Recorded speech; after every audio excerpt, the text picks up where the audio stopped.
Hello दोस्तों, कैसे हैं आप लोग। उम्मीद करते हैं कि बहुत अच्छे होंगे। स्वागत है आपका हमारे channel UPSC zero to hero में। तो मैं आ गई हूँ आपके लिए एक नया वीडियो लेकर, जो कि पॉलिटी का है। और अभी तक जितने भी वीडियो आ चुके हैं वो भी पॉलिटी के थे, तो हम स्टेप बाय स्टेप चल रहे हैं। अगर आप हमारा ये वीडियो देख रहे हैं तो सबसे पहले जाकर आप पुराने वीडियो देखिए, उससे आपको धीरे धीरे समझ आएगा। फिर यहाँ तक पहुँचिएगा। ज़्यादा वीडियो नहीं है, 4-5 हैं।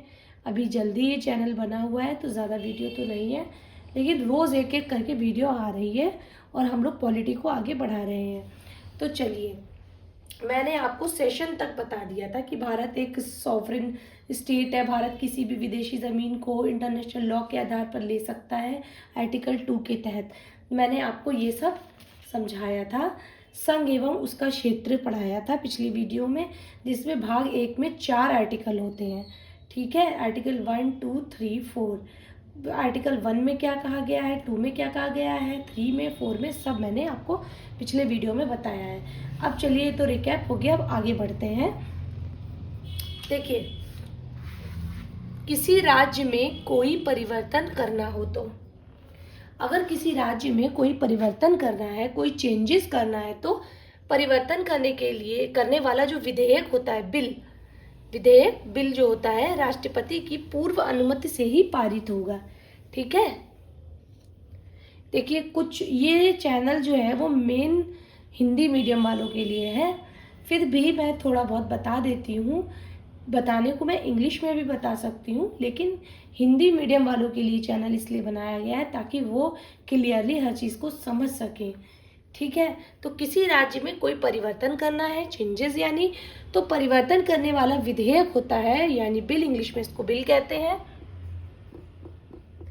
होता है, राष्ट्रपति की पूर्व अनुमति से ही पारित होगा।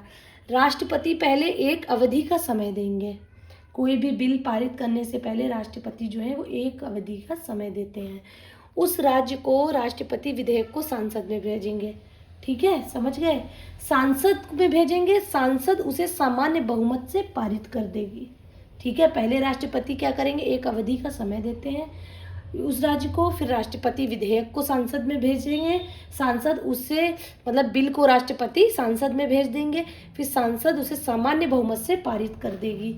राष्ट्रपति या सांसद राज्य विधानमंडल के विचारों से बंधे हुए नहीं है।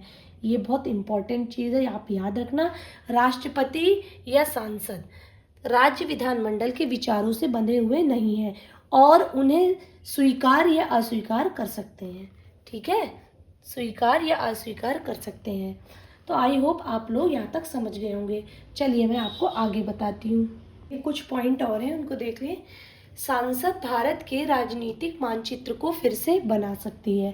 ठीक है, केंद्र सरकार यानी सांसद राज्यों को नष्ट कर सकती है, जबकि राज्य सरकारें संघ को नष्ट नहीं कर सकती। बिना संविधान में संशोधन किए सांसद विधेयक को पारित कर सकती है। ठीक है, बिना संविधान में संशोधन किए सांसद विधेयक को यानी बिल को पारित कर सकती है। ठीक है, तो इसके आगे मैं आपको एक बहुत इंपॉर्टेंट नोट बताना चाहूँगी। आर्टिकल 368 यानी 368 के तहत संविधान का संशोधन किया जा सकता है। इससे रिलेटेड एक पूरा नोट मैं आपको तैयार करके बताती हूँ, तो आपको काफ़ी अच्छे से समझ में आएगा। तो फ्रेंड्स, मैं आपको बताना चाहती हूँ एक इम्पॉर्टेंट नोट। आर्टिकल 368 के तहत संविधान का संशोधन किया जा सकता है। ठीक है, ये तो आपको पता है, मैंने पहले भी इसका जिक्र किया था, लेकिन मैं आपको ये बताना चाह रही हूँ, सर्वोच्च न्यायालय ने बेरुबारी मामला जो 1960 था उसमें कहा, क्या कहा, किसने कहा, सर्वोच्च न्यायालय ने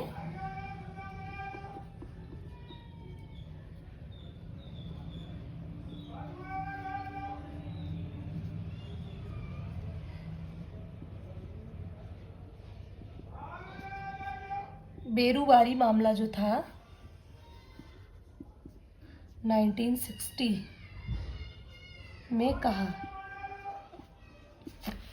क्या कहा, आप नोट कर सकते हैं। मैं बोल रही हूँ कि यदि भारत को किसी को अपनी ज़मीन देनी हो तो, सर्वोच्च न्यायालय ने बेरुबारी मामला 1960 में कहा कि भारत को यदि किसी को अपनी ज़मीन देनी हो तो आर्टिकल 368, ये आर्टिकल 368 के तहत संविधान में संशोधन करना पड़ेगा। ठीक है। फिर 1969 में कोर्ट ने यह भी फैसला सुनाया, यदि भारत या किसी अन्य देश का सीमा विवाद हो। फिर 1969 में कोर्ट ने कहा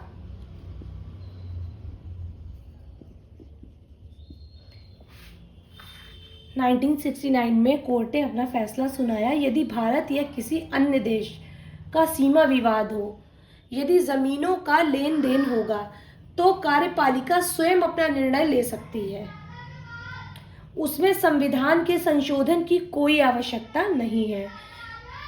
समझ गए आप लोग? देखिए, पहले सर्वोच्च न्यायालय ने बेरुबारी मामला 1960 में क्या कहा कि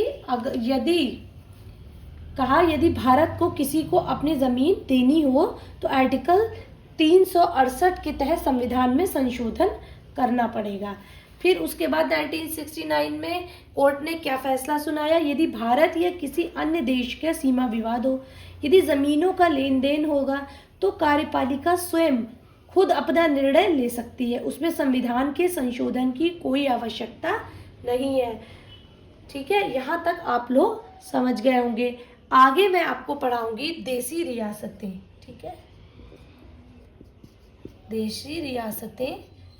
तो नेक्स्ट जो हमारा वीडियो आएगा वो इस पर आएगा, तो आप लोग फटाफट सब्सक्राइब कर दीजिए और शेयर करिए, और उससे भी ज़्यादा आप जाकर लक्ष्मीकांत से रिवाइज ज़रूर करिएगा। ठीक है, और मैं भी करूँगी, आप भी करना, और आगे मैं आपको बताऊँगी देशी रियासतें। जो नेक्स्ट वीडियो आएगा ना हमारा, वो देशी रियासत होगा, देशी रियासतों पे वीडियो होगा हमारा, बहुत बढ़िया। 2-3 वीडियो में देशी रियासतें अपना क्लोज करेंगे, ख़त्म करेंगे बढ़िया से। राज्यों का पुनर्गठन, उसकी शॉर्ट ट्रिक भी बताऊंगी मैं, यूनियन टेरिटरी सब बताऊंगी। ठीक है, तो नेक्स्ट वीडियो में ज़रूर आ जाइएगा। तब तक के लिए बाय, और लाइक सब्सक्राइब ज़रूर करिए, तभी तो आपको मेरा वीडियो मिलेगा अच्छे सा। ठीक है, बाय। लाइक ज़रूर कर दीजिएगा, एक लाइक तो बनता है। दूसरी बात, कमेंट में ऐसे करके हार्ट भी ज़रूर बना दीजिएगा। चलो, मिलते हैं नेक्स्ट वीडियो में। बाय।